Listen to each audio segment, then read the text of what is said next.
Welcome to the Paper Boats podcast. My name's Ian Grosz. I'm a researcher and writer, and like many people, I'm concerned about our deepening environmental crises.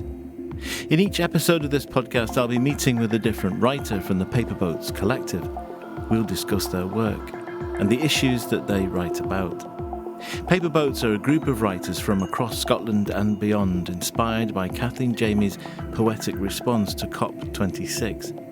They're working together to highlight the impacts of climate change, the ecological collapse we are witness to, and the things we can do to help bring about positive change. If you're concerned about climate change, want to delve further into the issues surrounding it, and like great writing, follow and subscribe to the Paper Boats podcast to hear from a host of fantastic nature writers. Thank you for listening to this episode of the Paper Boats podcast. Talking with me today is poet, writer, performer and environmental activist Matt Sowerby. Matt's work focuses on finding hopeful approaches to living in the climate crisis. His essay, Hope is a Thing with Flippers, was the winning entry to the highly prestigious Nature Chronicles Prize in 2024. And as a performance poet, Matt was National Youth Slam Champion in 2018, National University Slam Champion in 2023. He's performed in the Houses of Parliament on the BBC Radio 3, and his work has been exhibited at the United Nations headquarters in New York. He's partnered with the British Library, NBC Universal, Payne's Plough at the Open University and Lancaster University. Matt is currently the Programmes and Community Officer at the Resilience Project, which helps young climate change makers, and he's also Climate Action Lead on the National Trust's Regional Advisory Group for the North of England. So welcome, Matt. It's great to have you on the podcast. Congratulations on your Nature Chronicles Prize win. How are you doing? Yeah, doing well. Thanks for having me. Good to be here. Very good. Great to have you. So we're going to begin with a reading from your essay, The Hope is the Thing with Flippers. I just wondered before that, could you just introduce it a little bit, just give readers a little bit of background before we hear you read? Yeah, absolutely. So the essay Hope is the Thing with Flippers is about the blue whale skeleton, which has been called Hope and which hangs in the Natural History Museum in London.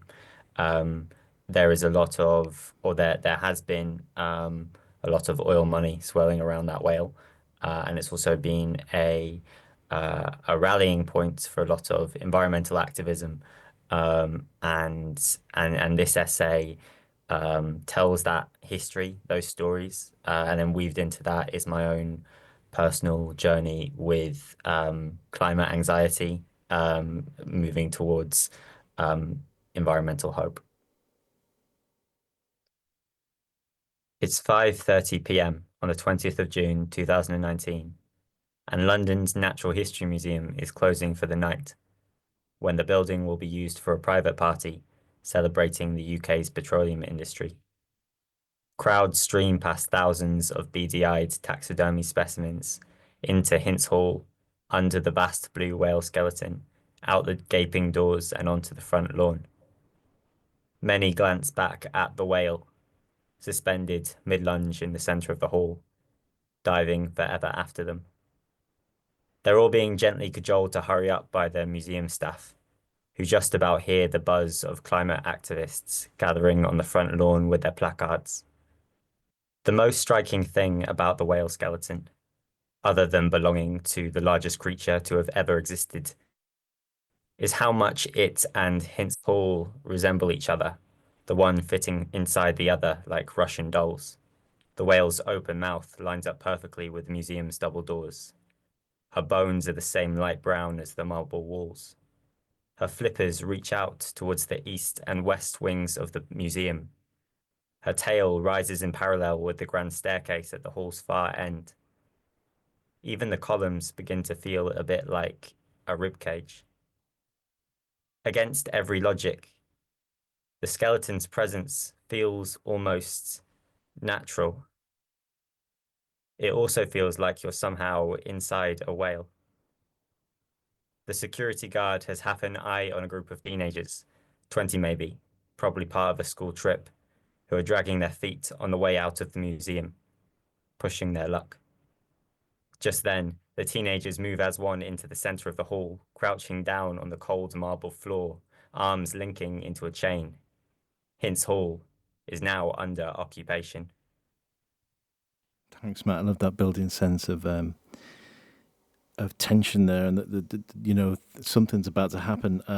So the teenagers occupied the hall. Would you be able to just describe what does happen then, and why the protesters focusing in on Hintz Hall in particular, and what's kind of important about the presence of this very present whale that's there at the centre of that extract you've just read? So, what's amazing about the blue whale species is that it represents one of the most remarkable success stories in the history of environmentalism, in the history of protest. In that the species was almost hunted to extinction. The population went from 250,000 down to 400 animals. And then environmental activists successfully campaigned to save the whales. And there was a global moratorium on blue whale hunting. And since then, the species has slowly begun to recover. Because of that, the Natural History Museum has since named their blue whale skeleton Hope. They celebrate it as a symbol of environmental hope. The problem is that when you pick something to represent hope for the future, you attract or you can attract attention, enthusiasm from people who want to make themselves look better by association.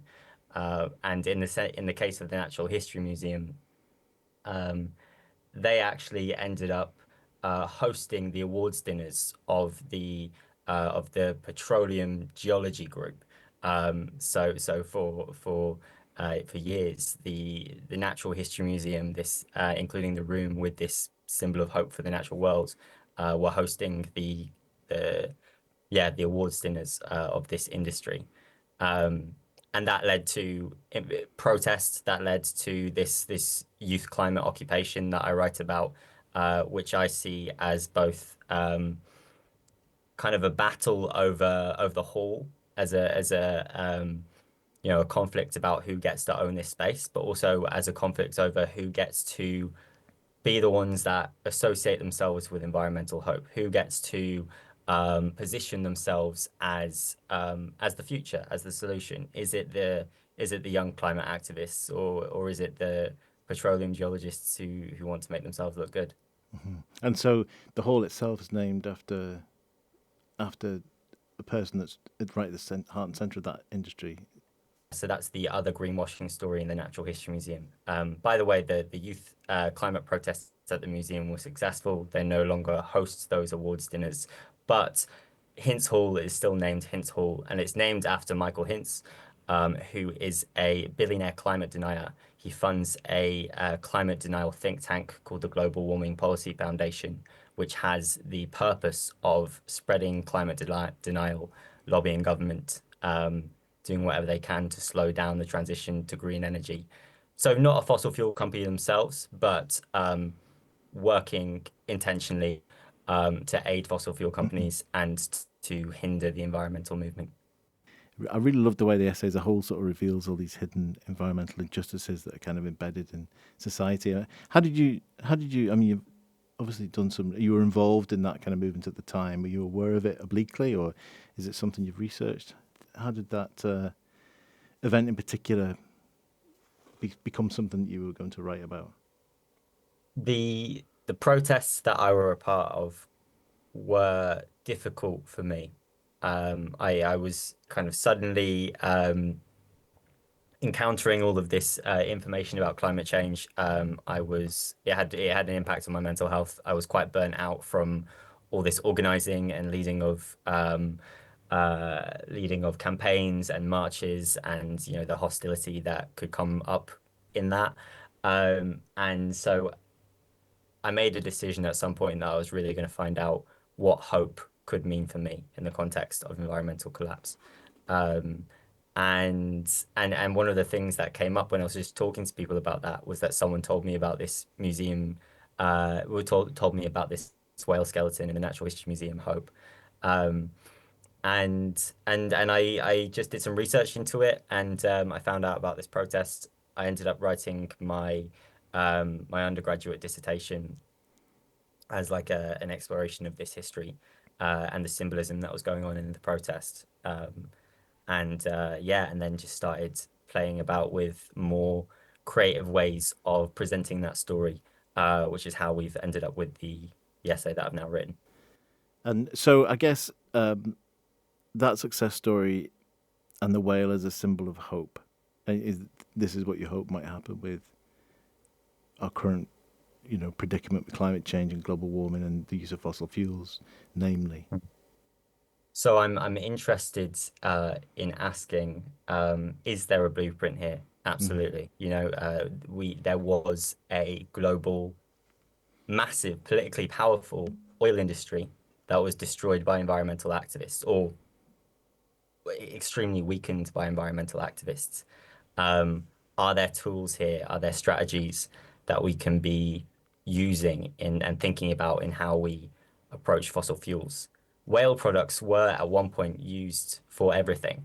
They were in weapons, they were in makeup, they were Mm-hmm. in food, they were in space travel. There was a time when it seemed impossible that whales would cease to be used as a product.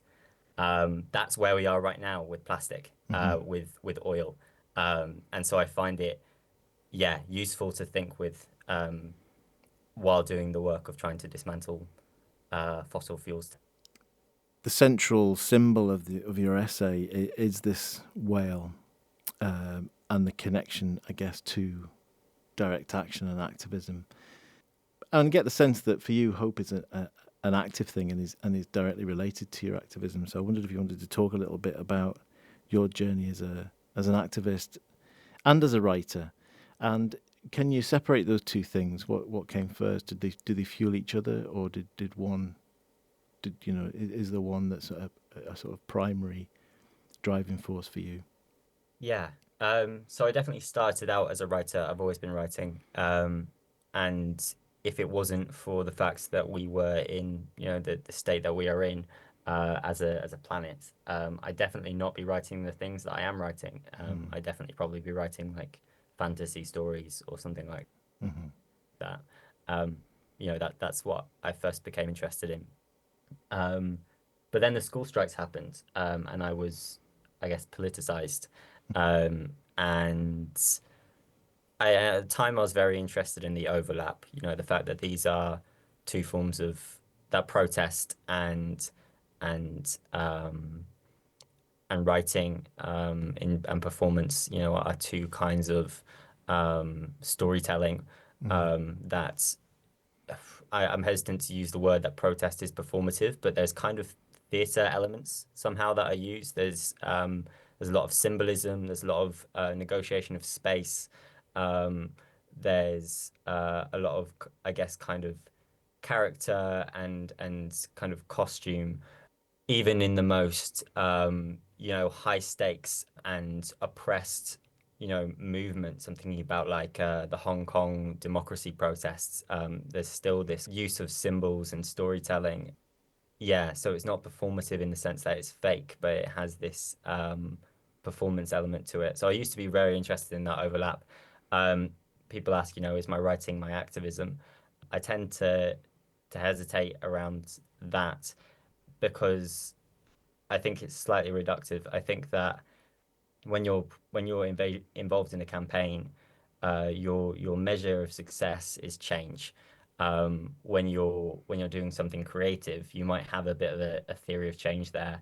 But also part of what you're trying to do is make, you know, a piece of art, a piece of writing, Mm-hmm. an experience for the reader.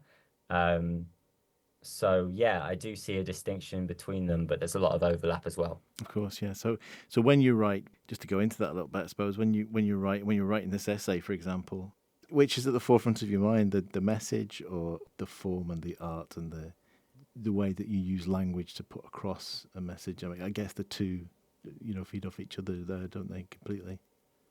Yeah, it's absolutely both. It is, yeah, I have a message, and also I'm trying to create something, yeah, beautiful as well. Hmm. Well, you certainly do. And that I say, and I've seen you perform that piece, and it's amazing that an essay that works. It is an essay. It's a narrative essay that works on paper. Can be so effectively performed, and I found that personally quite inspirational and interesting. So I guess the follow up question to that is that when you're writing, do you have performance in mind always, or is that just something that again naturally flows out of it because you are a performance poet as well as a writer? Um, a good piece of writing will do its job, both on the stage and on the page. Hmm. If it's not doing its job on the stage, it's probably not gripping enough. If it's not doing its job on the page, it probably can't stand up to um, interrogation. So, so when I'm editing something, one of the things that I always do, even if it's primarily intended to be encountered on the page, is to read it aloud. Hmm.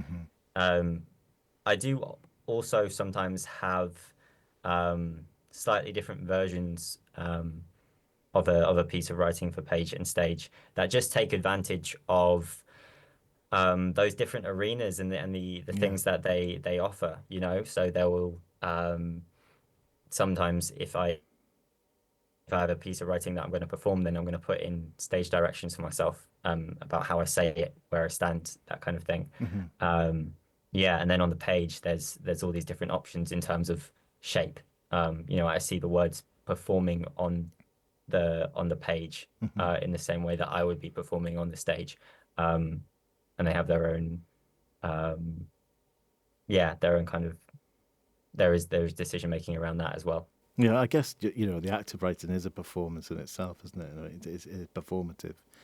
Someone's going to read it, so it is itself a stage, I suppose, a piece of paper, in that way.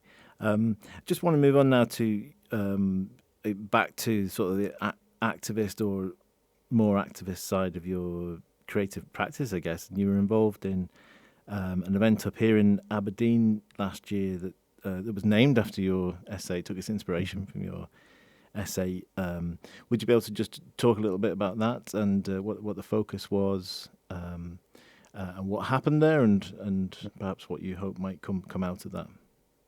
Yeah, absolutely. And first of all, just massive shout out to Sandy Winterbottom who organised that event. Hmm. It was so nourishing. I'm still glowing from it in so many ways, so many months later. Um, to set the scene a little bit, this was a conference of writers and activists that took place in the Aberdeen Maritime Museum last November. Um, it was the day that Trump won the election. Yeah. And if anyone who has not been to the Aberdeen Maritime Museum, um, it's about Aberdeen's relationship to the sea, but it is probably 90% about the oil industry, Yeah. and kind of celebrating the oil industry, talking about how safe and responsible and pro-community the oil industry is. So it was quite um, a depressing context, I suppose. Hmm. We were in kind of one of the UK's biggest monuments to oil, Hmm. in one of Europe's biggest oil cities, and the event that Sandy put together.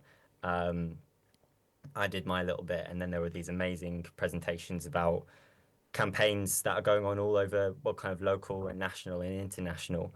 The campaign against the East Africa crude oil pipeline, the campaign to save St. Fittick's Park, the campaign Hmm. against Rosebank, campaigns that we can win, some of which we have now won. Yeah. Um, and it was such a joyful experience to be with other activists, to be with people who care and were making a difference. Yeah. Um, I was beaming the whole day. It was such a reminder of how important community is on dark days like that one. Yeah. And so was that the focus of the event, to sort of create a sort of temporary but maybe lasting community of people who care, people who are working to sort of combat some of the negative trajectories that we're in at the moment? Um, or are there some tangible things that might come from the event itself?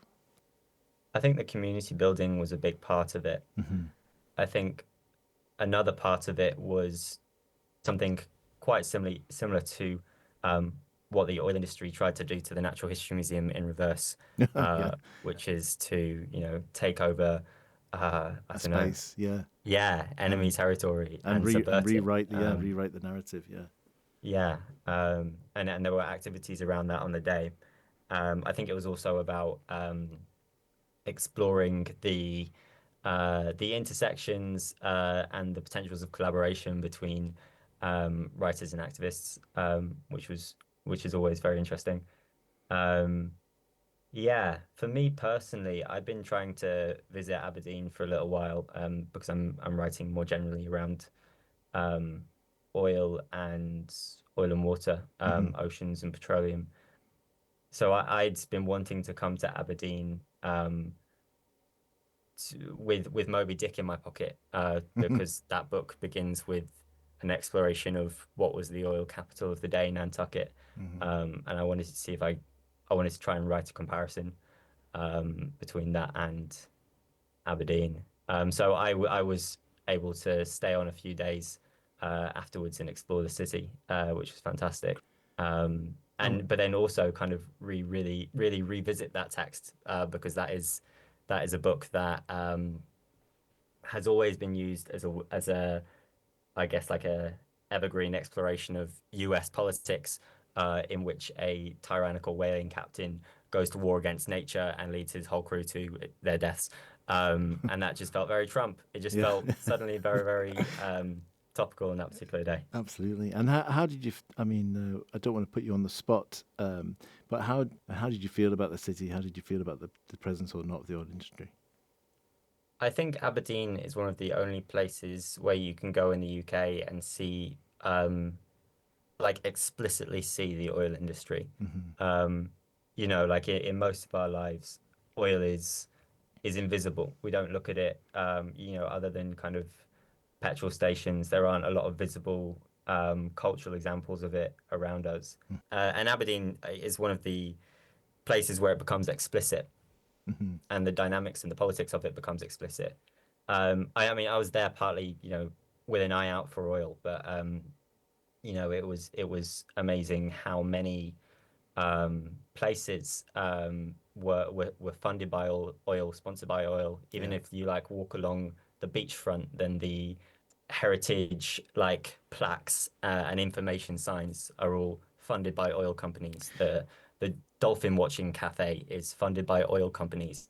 The art galleries are funded by oil companies. Yeah. I went The- to an activist meetup and it was amazing how many of the activists had previously worked for oil companies. mm, Um, but then I was thinking about that and I was thinking about why isn't there more, explicit protest about, all this oil sponsorship that happens in the city, etc. And then I was speaking to an environmental activist in the city who pointed out that, if the price of oil goes down, so does the value on her house. Like it's not, and I don't say that with any kind of judgment, but Aberdeen is a place where you realize how, oil touches everything and uh, everyone is ingrained with it in all of these different ways that it becomes extremely emotionally complicated, financially complicated to try and detach yourself from it, to try and um, do the kind of protest but that is more possible in other places. yeah, absolutely. Everybody's lives is wrapped up in it one way or another. It's impossible to avoid.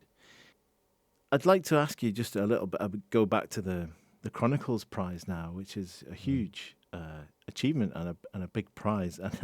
And so to congratulate you again, but also to ask, what's been the impact of that on you as a writer and a poet. Yeah, it was a real honor to win the Nature Chronicles Prize, and also fantastic that they held the prize giving not too far from where I'm from. They held it at Kendal Mountain Festival, Great. and so like a lot of the audience were just like my family, so that It was really, really special. Um, the biggest impact, I mean, the prestige is great, but the biggest impact has been um, the prize money, and the fact that it can become really difficult for writers to find the time to write Yeah. and the resources to do the research, etc. Um, and the difference it makes to my life, that I can now, say no to bits of work so that I have more time for writing, or I don't have to worry or whether or not to buy the book that I think is going to help the project, or Hmm. do the research trip or whatever it is. Um, just giving me just like a bit of breathing room. Like it's not life-changing money, but I mean, I say that it has changed my life. It's just by giving me the kind of the freedom um to make decisions for the purpose of the writing. Yeah.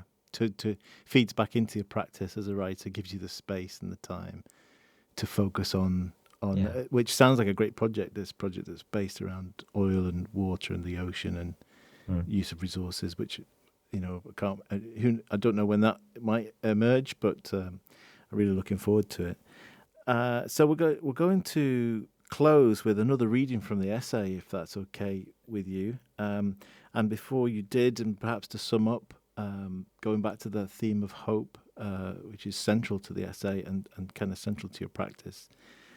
Um, it may be a silly question, Matt, but what does hope look like for Matt Sowerby now in the new geopolitical situation that we're in? It's a scary world, and how would you? What does it look like? How do you hold on to it? What does it mean to you at this moment in time? Yeah, thanks. So some people see hope as like looking on the bright sides. I think we're all familiar with that description. Hmm. That's really not how I see it at all. I see hope as both being open-hearted to the pain of the world, and also choosing to believe that a better world is possible and committing to work for it. Hmm.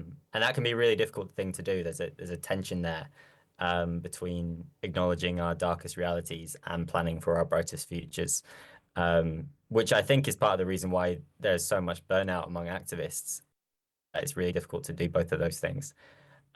So in practicality, a big part of what hope, I think, must look like in practice is that kind of deep inner work that makes that tension sustainable. So finding community, finding resilience, finding inspiration, being in nature, resting, grieving, dreaming, making stuff. That's kind of the practical day-to-days of hope for me. Resting, grieving, dreaming, making stuff. Thank you for your insights and your thoughts. I'll say cheerio just now and sit back and listen to this closing extract from Hope is the Thing with Flippers. Hope promises everything and demands not a crumb. It is something to find, something to reassure us that the world might still work out okay. But half of the time, when you grab hold of that kind of hope, it disappears in your hands because no one has more cause to manufacture false hope than those trying their hardest to destroy the possibility of a better world. But there's another kind of hope, I realize. Hope as a verb, hope as a doing word, hope reclaimed. Greta Thunberg has stopped telling people, I don't want you to hope, and started saying instead that hope is taking action, occupying hope, occupying the museum, the whale, the word.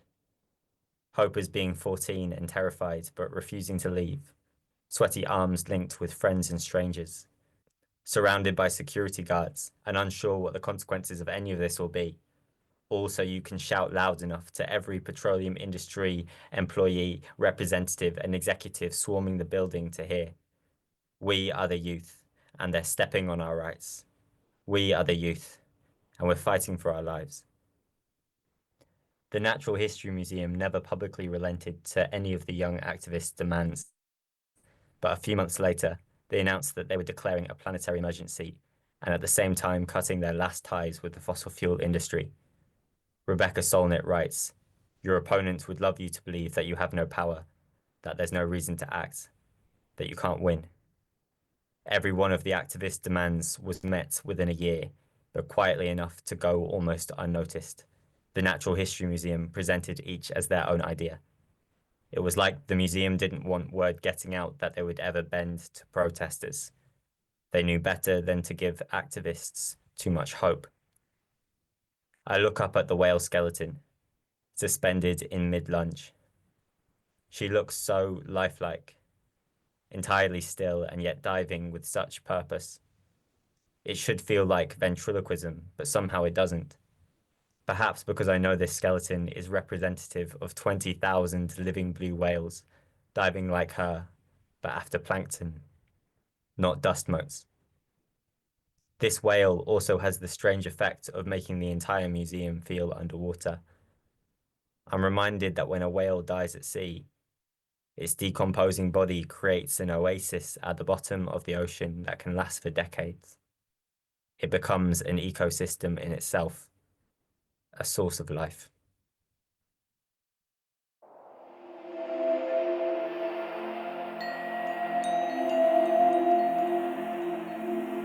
I heard the beautiful promises, and sure, I'm a river, but I can take a side. From this day I'd rather keep afloat like wee folded paper boats, the hopes of the young folk chanting at my bank, fear in their spring bright eyes. So hear this, fail them and I will rise.